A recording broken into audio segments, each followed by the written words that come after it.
Hello, everyone. My name is Nobuharu Suzuki. I'm teaching urban design in Yokohama City University. Today, I would like to talk about history, culture, and urban design. Let me start my presentation with this slide.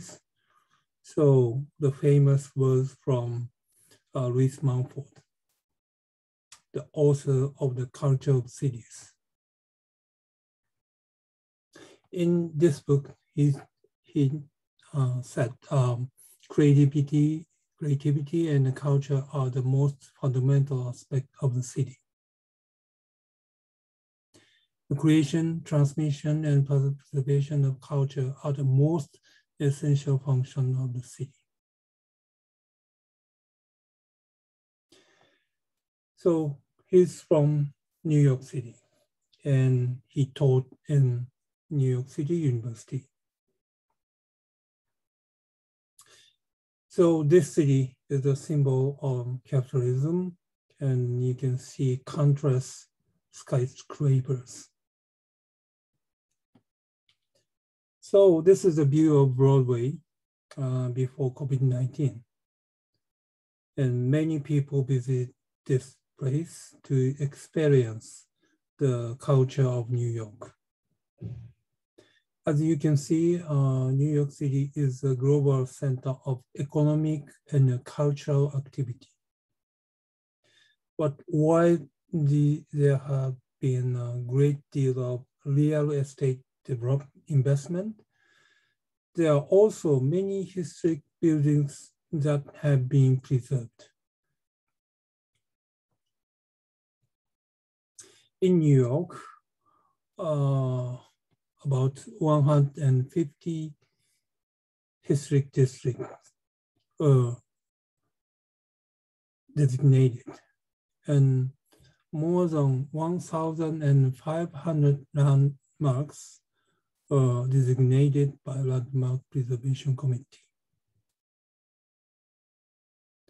So economic development, cultural development, and preservation of built heritage can be done at the same time.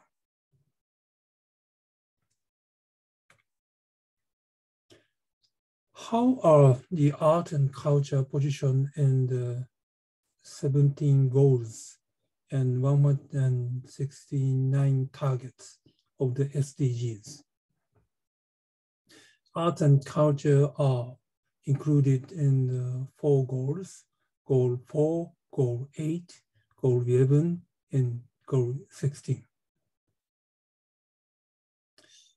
Culture has a crucial role to play in Goal 11. Make cities and human settlements inclusive, safe, resilient, and sustainable. Target 11.4 calls for a strengthening effort to protect and safeguard the world's cultural and national heritage. What about New Urban Agenda? There are many references to culture. In the New Urban Agenda, culture is considered as a priority component in various stages of urban planning. When we plan a city, we have to think about the cultural heritage, both tangible and intangible, in the landscape. We have to protect them from potential disruptive impact of urban development.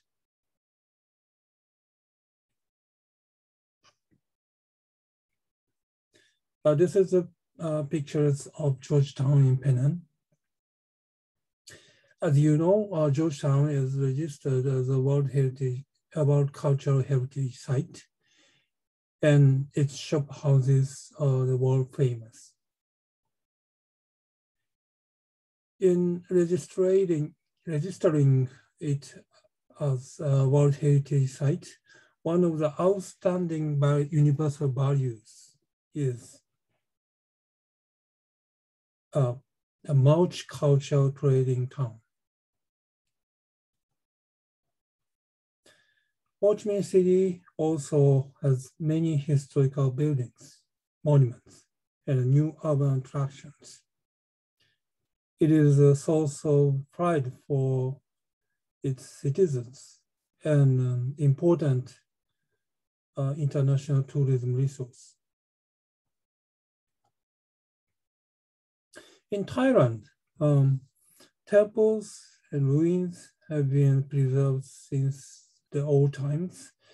However, in recent years, shop houses and other architectural structures have also been preserved and utilized. This shop house, located along Chao Phraya River and near the Royal Palace, was once planned to be demolished, but now preserves as a cultural heritage. A team from Thammasat University worked with the local community to accomplish this difficult project. In Taipei, after the lifting of martial law in 1987, civic activities were given free rein, and the movement to preserve the old downtown streets gained a great momentum. Once planned for the road widening and demolition of historic buildings, the streets now have been preserved and become an important cultural resource, and at the same time, a tourist destination.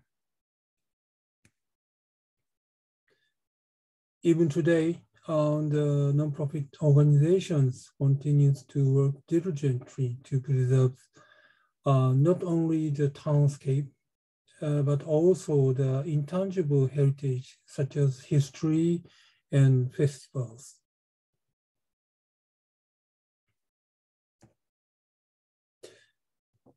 At the same time, Taipei City is working to integrate new culture and urban planning. Former liquor factories have been renovated as an incubation center for creative industries. And preserving urban heritage not only preserves a valuable cultural asset for future generations, but also serves as a tourism resource and fosters new industries.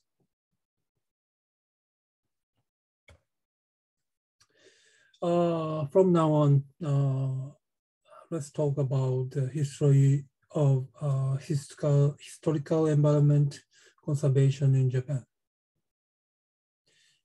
In Japan, the traditional temples and shrines have been targeted for preservation, and a law was enacted in 1897 to preserve these buildings. But old private houses and historic buildings in the city have not been targeted for preservation. This photo shows a group of Gassho-zukuri houses in Shirakawa-go, a World Heritage Site. These buildings were also in danger of disappearing in the 1950s and 60s.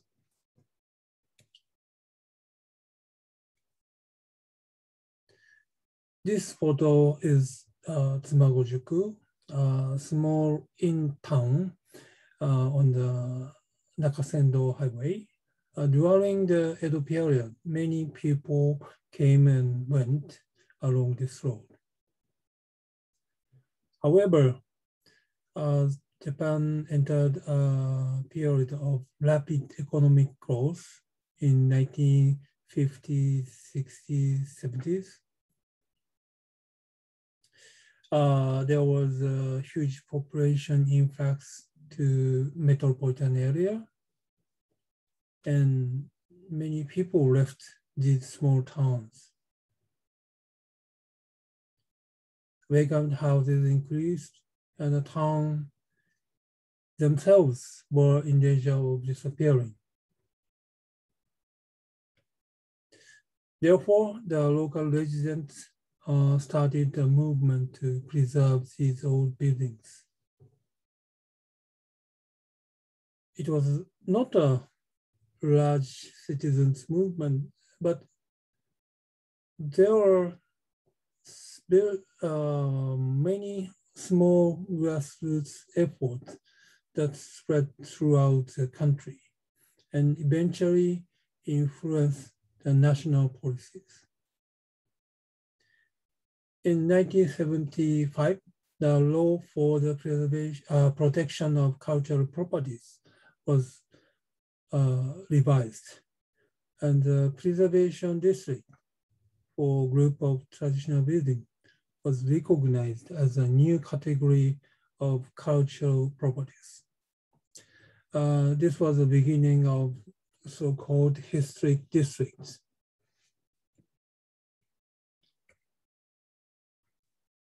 So these are the photo of historic district in Kyoto. Kyoto is a very famous that as a city, which is eager to integrate the conservation of their cultural asset with urban planning. This is Sannomachi in Takayama. It's located in the old center of Takayama. So preserving this group of building is the really important part of the urban planning in Takayama City. So let me summarize the conservation of historical environment in Japan. Started mainly for temples and shrines from 1897. The grassroots citizen activities that began in the 1960s expanded the scope of cultural properties. In 1975, the traditional preservation district system was established. Some of these preservation districts, a group of traditional buildings are located in cities, and it became necessary to address historical preservation as a part of urban planning.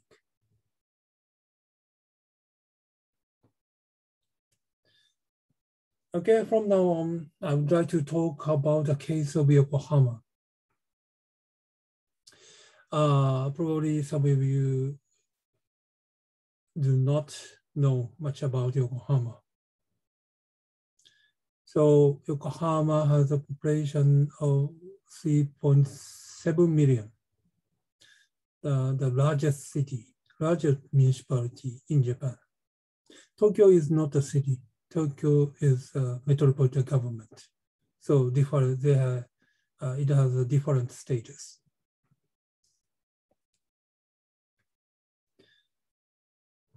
So Yokohama City is located 30-minute train ride from central area of Tokyo. There are many various profiles. In the central area, there are many cultural assets. But in the suburban area, there are many beautiful places to be preserved. The history of Yokohama is very unique. About 160 years ago, there was nothing but a small fisherman's village with 100 households. When the Edo shogunate, the samurai government, decided to open the country to international society. They decided to select 5 ports to open to the world. Yokohama is one of them. So new port town was built in 1859. So Yokohama is a very young city comparing with other big cities in Japan.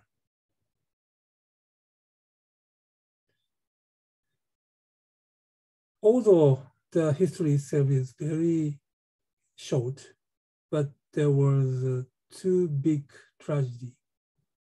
The first one is a great Kanto earthquake in 1923. At the time, almost all the downtown area has severe damage.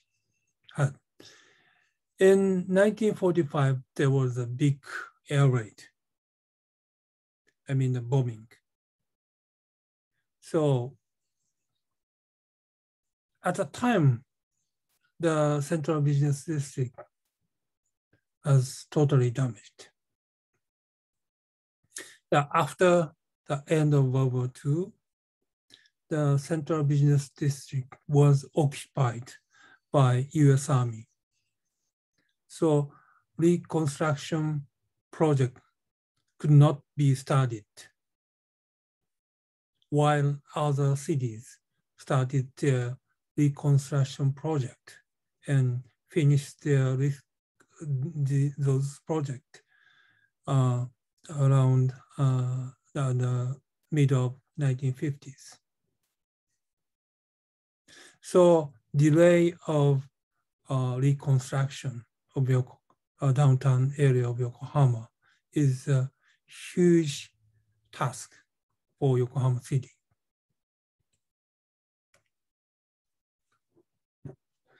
To solve this problem, Yokohama City announced the 6 major projects in 1965.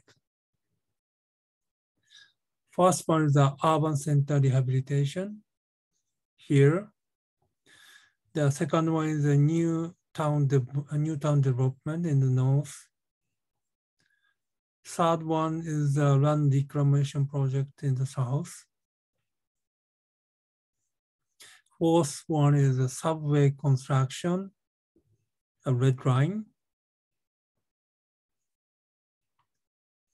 Fifth one is a highway construction, the black line. The last one is the Bay Bridge, the blue line. To realize this big project, new integrated land use control plan was introduced in 1973.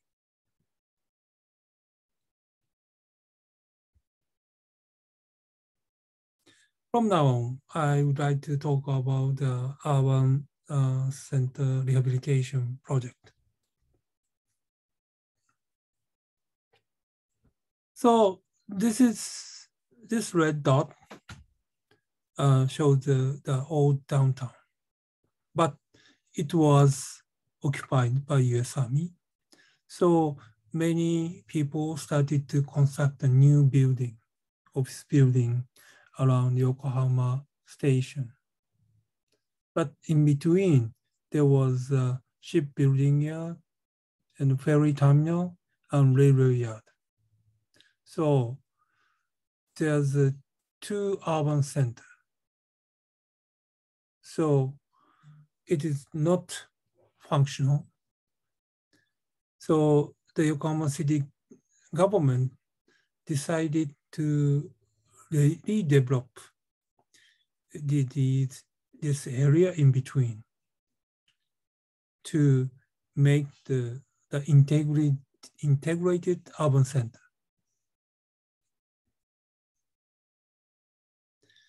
The strategies for urban regeneration is very simple.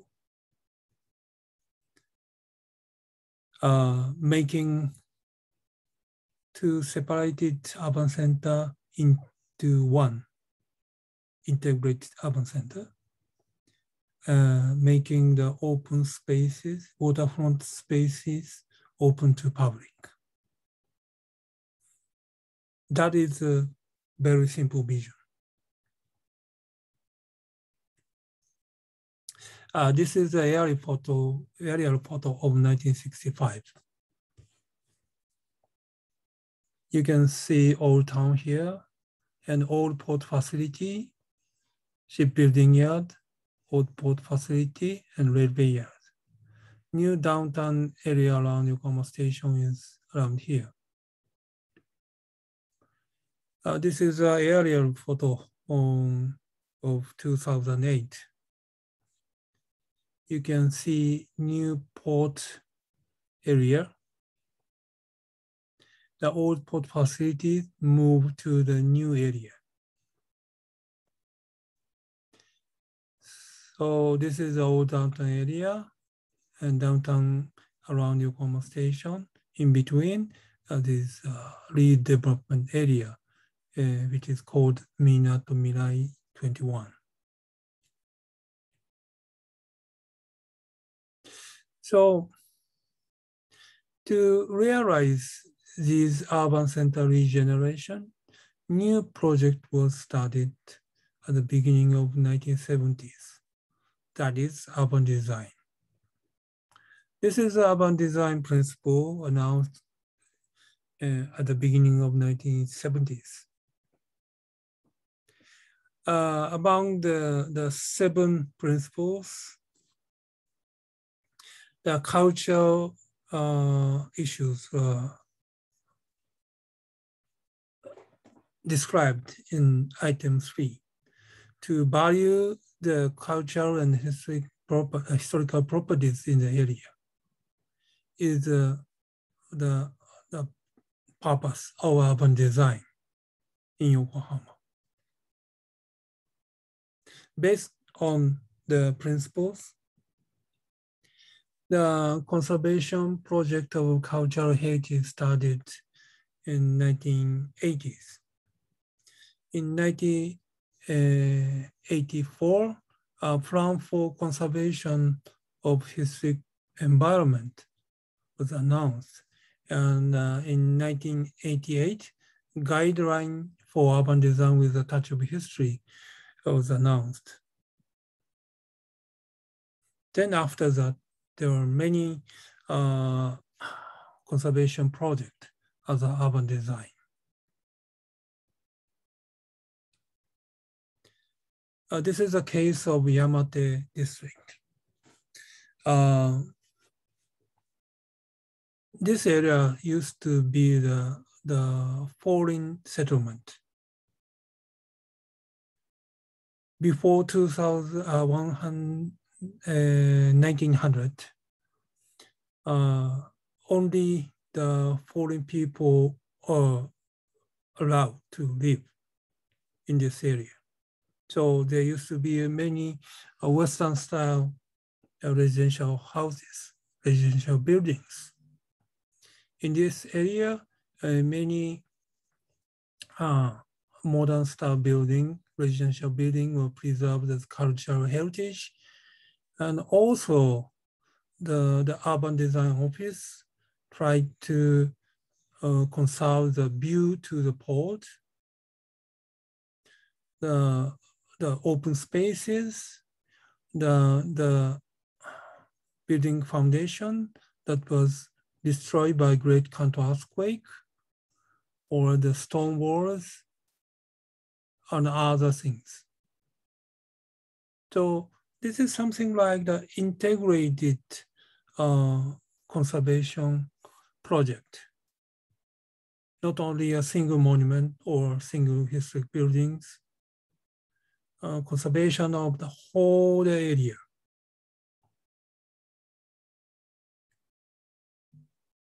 Okay, our design office is very eager to preserve the industrial heritage, modernization heritage. This is iron bridge. This is the gas pipe, the early stage of modernization. This is the sewage pipe built of bricks. Even in the redevelopment area, what we call Minato Mirai, there are several industrial heritage preserved by private sector. So this is a stone dock, number 2 stone dock. This is preserved as the public plaza. This area is now open to public. And logistic railway was now turned into the pedestrian walk. So when we see these, the historic monuments, you can see the history of Yokohama as a port town, development process of Yokohama as an industrial town. So urban design of Yokohama is putting a focus on the history as a port city. But in the suburban area, a different style of conservation project was realized. Conservation of natural resources and cultural resources. So this is a case of Niihara Citizens Forest. In the suburban area, there are so many greenery areas, but now most of the area were turned into the residential area. So in this area, a non-profit organization is working with the local municipality to preserve the landscape of all type of suburban area. Here, the farmer's house were preserved and turned into the community center and the visitor center for tourists.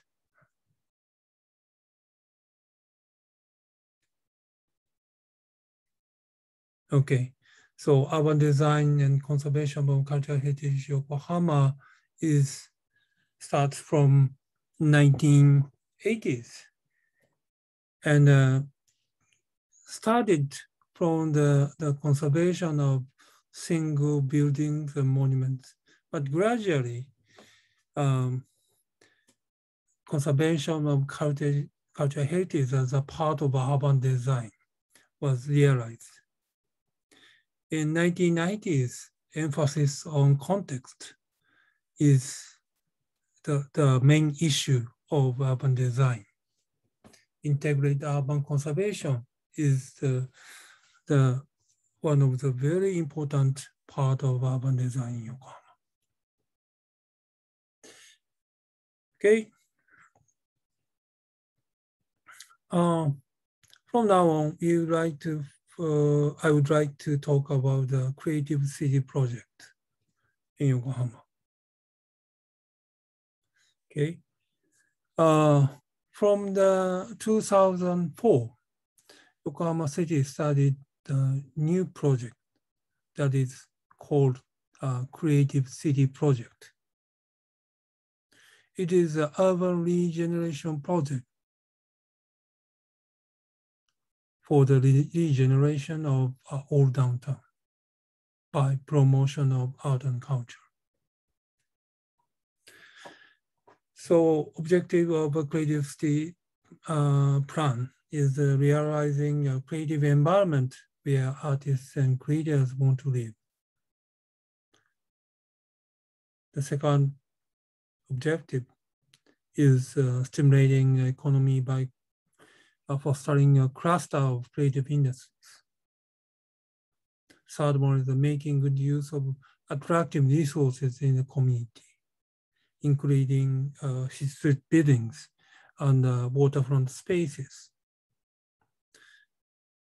The fourth objective is residents taking the lead to produce a creative city.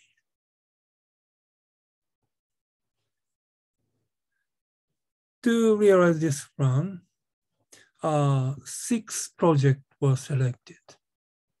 The first one is the spatial strategy for creative city. The second one is the creative neighborhood. Third one is image culture city. Fourth one is Yokohama Triennale. Fifth project is fostering the youth. The last one is a smart illumination. This is the spatial strategy for creative city. As you can see, so you can see many area designation at the waterfront. So one of the important objective of the creative city plan is to revitalize the waterfront area by arts and culture. Okay, so to realize this project, the old port area was renovated into the cultural portal. So this is Sonohana area, the very first place of the port of Yokohama. So this is a park, but we can have very many cultural activities like the festivals and modern art exhibition, and the place for the citizens who wants to walk around the waterfront. The second project is fostering the creative neighborhood. Third one is the image culture city. This former bank building is turned into the space for the Tokyo University of Arts.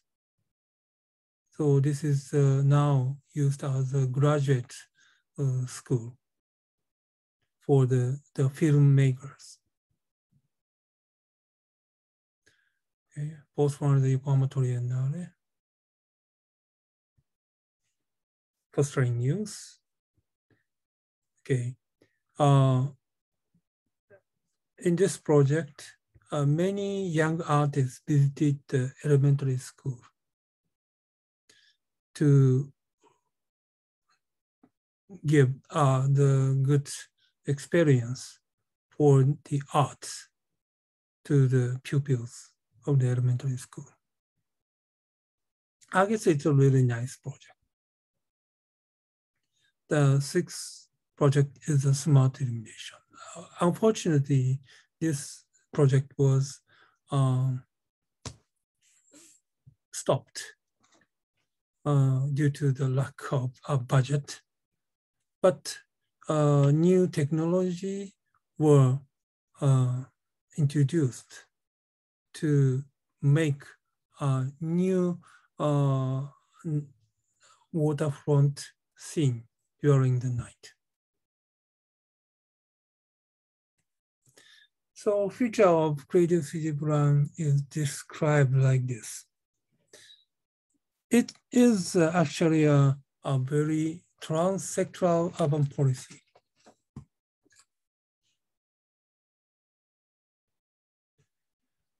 So blue one is urban design. The red one is the promotion of art culture. The green one is the promotion of new industries. So urban design is actually design of the physical space.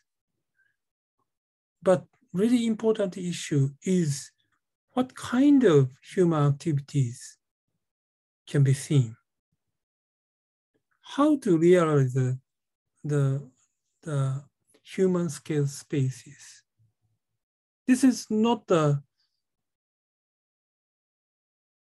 design of the physical space. It's also a design of the social relationship. So urban design widen the scope from the preservation and conservation of cultural resources to realize new activities, new industries to the old downtown. So urban design should play a more wider role in modern ages. So this is the end of my lecture. Thank you for your attention.